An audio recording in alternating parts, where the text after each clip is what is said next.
एक बहुत सुंदर कथा है, बहुत सुंदर।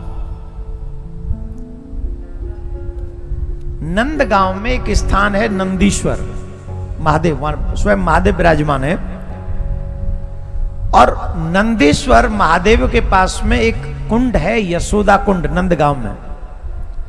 यशोदा कुंड के पास में एक गुफा है, वहां एक महात्मा भजन किया करते थे। नाम ग्राम कुछ नहीं है, बाबा भजन करे करे वहां। जब भजन में थे, कभी कभार जब समय मिले हो तो चले जावे मधुकरी मांगवे। ब्रज में अधिकांश संत मधुकरी करके ही भोजन करें। मधुकरी हमारे ब्रज के संत तो सब समझे, आप भी समझते होंगे। ब्रजवासीन के घर में जाके मांगला में, एक घर में दो घर में जहां ते मिल जाए, और छाछते मिल जाए तो छाछते, दही ते मिल जाए तो दही ते, और खीर ते मिल जाए तो खीर ते। कोई शिकायत नहीं, कोई शिकायत नहीं।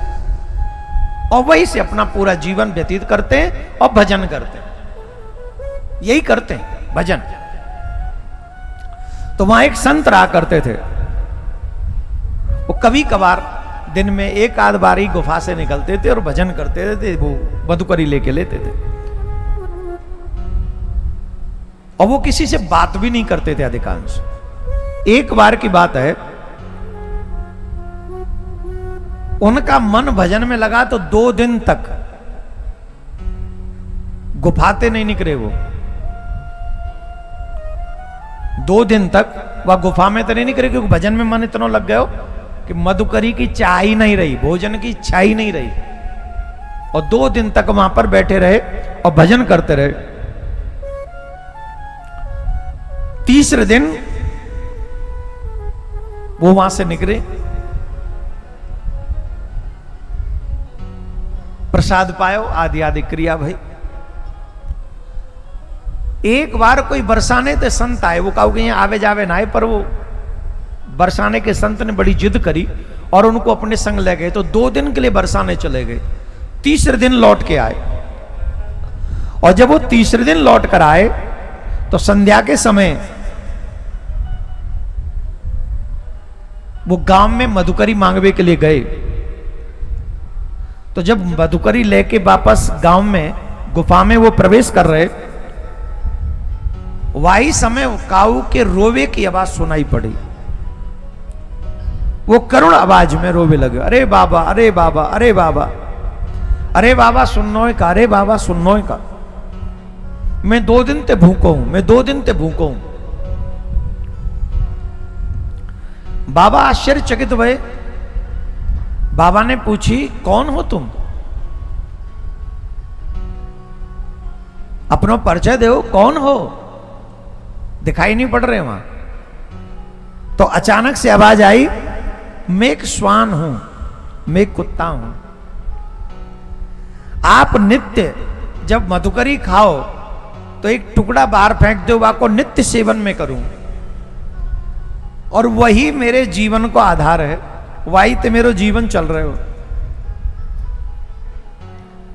और 2 दिना ते आपने एक टुकड़ा बाहर नहीं फेंक्यो, तो मैं भूख के मारे तड़प रहे हूं। मुझे बड़ी जोर से भूख लग रही है, मैं व्याकुल हूं, परेशान हूं। बाबा मोकू कछु खावे को दो। बाबा के नैन सजल है गए, एक श्वान ऐसे बोल रहे हो, मनुष्य की भाषा में बोल रहे हो। बाबा ने पूछी, भैया तुम कौन हो? अपनो परिचय सही सही दो, तुम श्वान कैसे बने? सही सही परिचय बताओ मोय। तब श्वान ने कही, बाबा मैं एक दुर्भागी जीव हूं। पूर्व जन्म में मैं यही नंदीश्वर महादेव को पुजारी हो, यही महादेव को पुजारी हो मैं। और मैंने ये नंदीश्वर की पूजा करी। एक दिना कोई एक लड्डू चढ़ाए गए भोग लगावे के लिए, और मैंने भगवान को भोग लगावे की बिना नंदीश्वर को भोग समर्पित किए बिना वो लड्डू मैंने अकेले नहीं पाले। जा अपराध के कारण मैं श्वान बनो, ये अपराध है। आप लोग एक बात समझ लो, जो भी वस्तु हमें भगवान भोजन के लिए प्रदान करे, सबसे पहले हमें भगवान को अर्पण करनी चाहिए। और भोजन वही करना चाहिए जो भगवान को अर्पण कर सके। ऐसा कोई भोजन नहीं करना जो भगवान को अर्पण नहीं कर सके।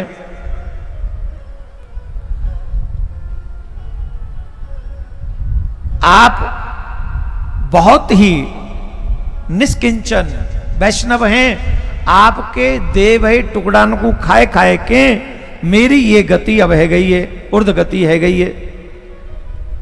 मैं आपके पास बहुत दिनंते आ रहे हूं,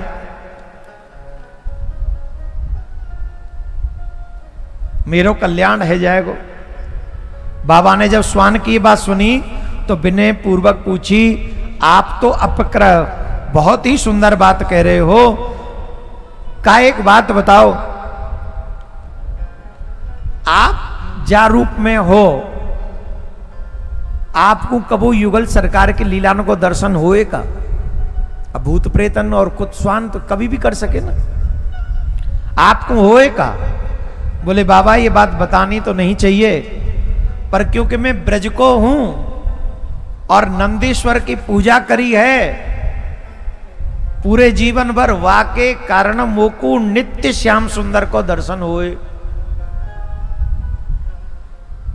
ये स्वान कह रहे हो, मोकू नित्य दर्शन होए कन्हैया को। बाबा बोले तुम्हें दर्शन होए? बोले हाँ वो दर्शन होए। तो बाबा को लालच बढ़ गयो। बाबा ने पूछी, बोले कोई उपाय ऐसा है कि जो तुम वो दर्शन करवा सको? मैं तो इतने दिन आते भजन कर रहे हूं, मोह तो दर्शन ना है भाई, का तुम मोह दर्शन करवाए सको? तब वह ने हाथ जोड़ लिए, बोले बाबा इतना अधिकार नहीं है, बाबा इतना अधिकार नहीं है कि हम तो दर्शन करवा सके। वो तो हमें दर्शन है जाए बस, जी बड़ी कृपा है। अब तो बाबा ने चरण पकड़ लिए स्वान के और बाबा कहवे लगे कैसे करो? अरे जब तुम दर्शन कर सको तो दर्शन करवाओ सको। बोले बाबा मैं नहीं करवा सकूं। बोले चलो दर्शन मत करवाओ। दर्शन कैसे होंगे ये मार्ग बताओ, मत करवाओ दर्शन। दर्शन कैसे होंगे ये कोई मार्ग बता दो। तो स्वान ने कही ये बात बता सकूं। बोले यही बात बता दो। तो स्वान ने कही आप कल गोधूली बेला के समय श्री कृष्ण गाय चराए के लौटेंगे, यशोदा कुंड के पास में आप बैठ जाइयो और गैयन के पीछे होंगे ग्वारिया। कौन? ग्वारिया। और उन ग्वारियान में भी सबसे पीछे जो होए बाय पहचान ली, बाय पहचान लियो और पहचान सको तो तुम्हें दर्शन है जाएंगे। बोल ठीक। अब ये बात वही संध्या के समय, अब बताओ रात कटेगी हैं? तुम्हें पता चले कि कल वहां कन्हैया आ सकते हैं, बताओ क्या करोगे?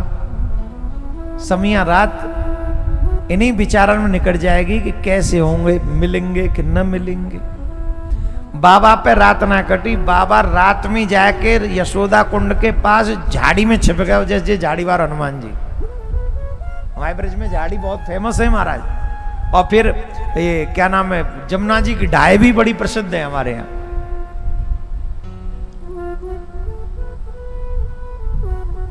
बाबा यशोदा कुंड के पास में एक झाड़ी में जाके बैठ गए और मन में नाना प्रकार के विचार करवे लगे।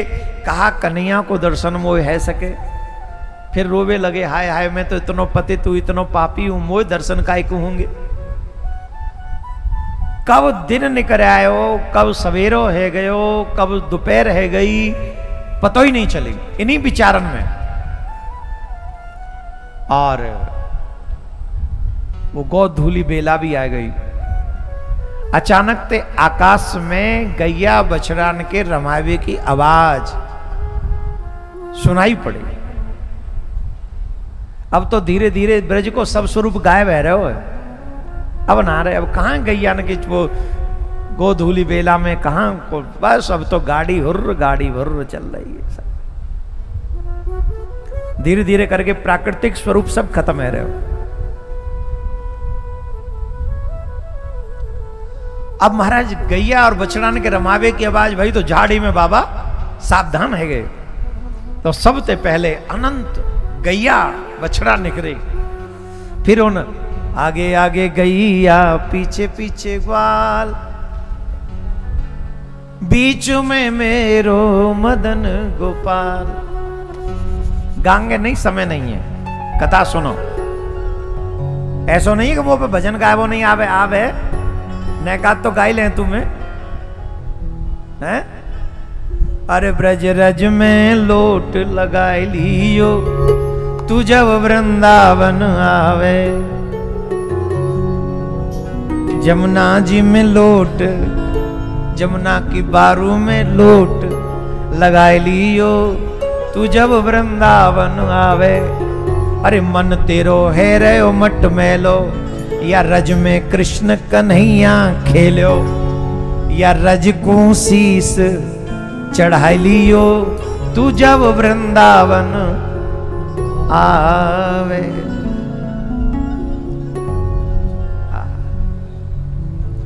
अब महाराज गायन के पीछे ग्वारिया,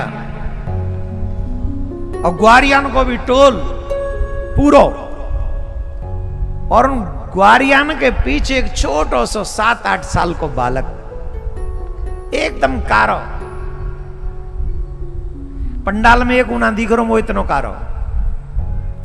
और यूं मत समझियो कि यहाँ कारे ना है, नौझील में कारे न की भरमार है, खूब एक तेक कारे हैं। पर कारे हैं तो काव है हो, मतवारे हैं, अच्छे कारो सबसे पीछे।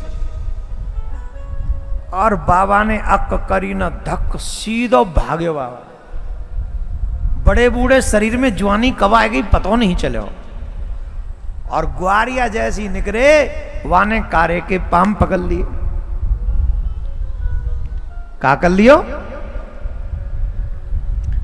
कारे के पाम पकड़ लिए। अब वो ठहरे कन्हैया। कन्हैया कह रहे बाबा कौन है बाबा? है बाबा का नरक में धक्का मारे को, हमें बाबा ने के पाम पूजने चाहिए, तू हमारे पाम पकड़ रो है। अरे छोड़ दे नहीं तो नरक में जाना पड़ेगा। छोड़ दे। और जब छोड़ दे करवे लगे तो बाबा ने कही इतने दिनान बाद तो आज पकड़ में आए। भगवान आसानी से पकड़ में आते नहीं है। आते हैं? जवाब दो। आते हैं? अरे मनुष्य तो फिर भी आसानी से पकड़ में आ जाता है, भगवान आसानी से पकड़ में नहीं आते। बोले महाराज बड़ी मुश्किल से तो अब पकड़ में आए हो। का अब वो छोड़ दो? दया में दया करो। बाबा फूट फूट के रोवे लगे। और बाबा जब रोवे लगे, पर वो तो और भी कठोर है ना, वो तो और भी परीक्षा ले रहे हैं। बाबा ते कहवे लगे बाबा छोड़ दे, तेने ना समझी में तू कछु और समझ के वो पकड़ रहो है। कहा समझ रहे हो तुम? वो कछु और समझ रहे होगो। कहा समझ रहे हो? बाबा बाबरो है गए वो का देख जान दे, वो घर में जाए में देर रह रही है। और बाबरो मत हो, अगर वो देर रह गई तो घर में मैया मारेगी। बाबरो भांग तो ना खाए बाबा तू। बाबा ने चरण पकड़ के कस के पकड़ लिए और कहवे लगे ये सच है प्रभु कि हम भक्तन की भुजान में इतना बल तो नहीं कि हम आपको पकड़ सके। हाथ छुड़ाए जात हो निवल जान के मोए। हृदय से जब जाओगे तब जानूंगो तो।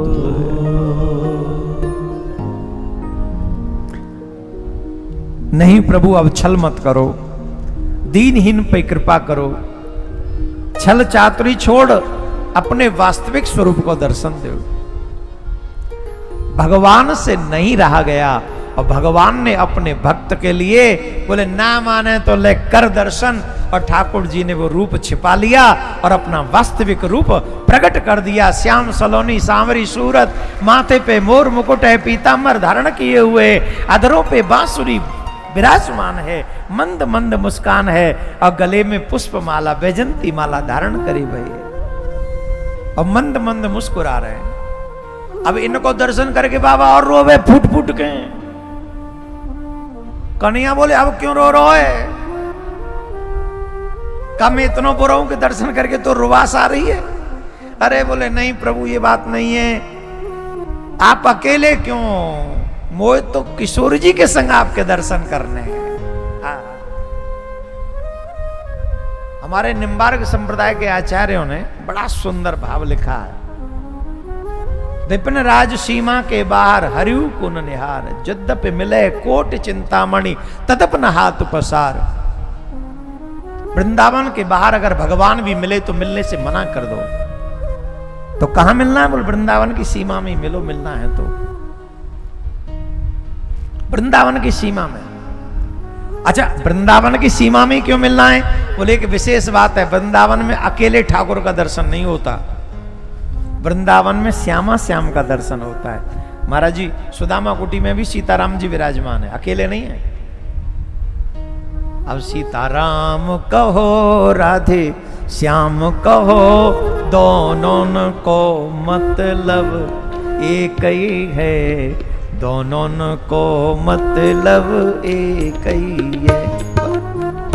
तो कहने का अभिप्राय है राधे श्याम हो या सीताराम हो, दोनों एक दो नहीं है, एक ही है। अपने जन के कारण कृष्ण भये, तुलसीदास जी आए वृंदावन में, बोले नहीं नहीं हम ऐसे प्रणाम नहीं करेंगे। बोले क्यों नहीं करोगे? बोले मुकुट छुपाओ, लकुट छुपाओ, बंसी छुपाओ, किशोरी जी नहीं, गोपियों को हटाओ। तो बोले तुलसी मस्तक तब झुके जब धनुष बाण ले हाथ। भगवान बोले ये कौन सी बड़ी बात है, अपने जन के कारण कृष्ण भाई रघुनाथ ले बन गए। 1 मिनट नहीं लगी, 1 सेकंड नहीं लगी। और हम लोग वैसे ही मर चले, हम रामानंदी हैं कि हम कृष्णानंदी हैं कि हम निम्बार्की हैं कि हम वो हैं कि हम ढिमके। अरे कोई नंदी नहीं है, हम तो सब भगवान के नंदी हैं। जैसे बाबा भोलेनाथ का नंदी वैसे हम भगवान कृष्ण के नंदी हैं। जिस मार्ग पे जिस रास्ते से ठाकुर जी मिल जाए वही स्वीकार है। तिलक आपका थोड़ा यूं चौड़ा है, हमारा थोड़ा लंबा, कितना प्यार, दोनों के तिलक कितने सुंदर। तुलसी का आश्रय हम सब ने ले रखा है। मेरे प्यारे हम सब कृष्ण के हैं और कृष्ण हमारे हैं, इसमें कोई संशय नहीं। अब महाराज कह रहे हैं आप अकेले के दर्शन नहीं करने हमें। वृंदावन के बाहर कृष्ण अकेले दर्शन दे सकते हैं, पर वृंदावन की सीमा में कृष्ण अकेले दर्शन नहीं देंगे, उन्हें किशोरी जी के साथ ही दर्शन देना पड़ेगा। और तब विपिन राज सीमा में अकेले कृष्ण नहीं, किशोरी जी नहीं, अष्ट सखियों के सहित वो दर्शन भगवान श्री कृष्ण ने उन महात्मा को कराया। ये ब्रज के संतों के चरित्र हैं। अच्छा एक बात बताओ, भगवान से मिलाया किसने? इन महात्मा को भगवान से मिलाया किसने? जोर से बोलो, जोर से। तुम कौन हो? क्या हम उस स्वान जैसे भी नहीं है? वो ब्रज का स्वान चाहे दिए हुए टुकड़े से पलता है पर भगवान का दर्शन करता है। हमको तो भगवान ने मनुष्य बनाकर भेजा है, तो बताइए हमारी जिम्मेदारी कितनी बनती है अपने ठाकुर के प्रति, अपने गोविंद के प्रति। हमें तो और भी दौड़कर उसकी सेवा पूजा करनी चाहिए। उसकी सेवा करें, उसको अपना माने, उसे अपना कहें, तो हमारा कल्याण इसी जन्म में हो जाएगा, इसमें संशय नहीं है। राधे राधे बोलना पड़ेगा, धीरे नहीं, जोर से बोलना पड़ेगा।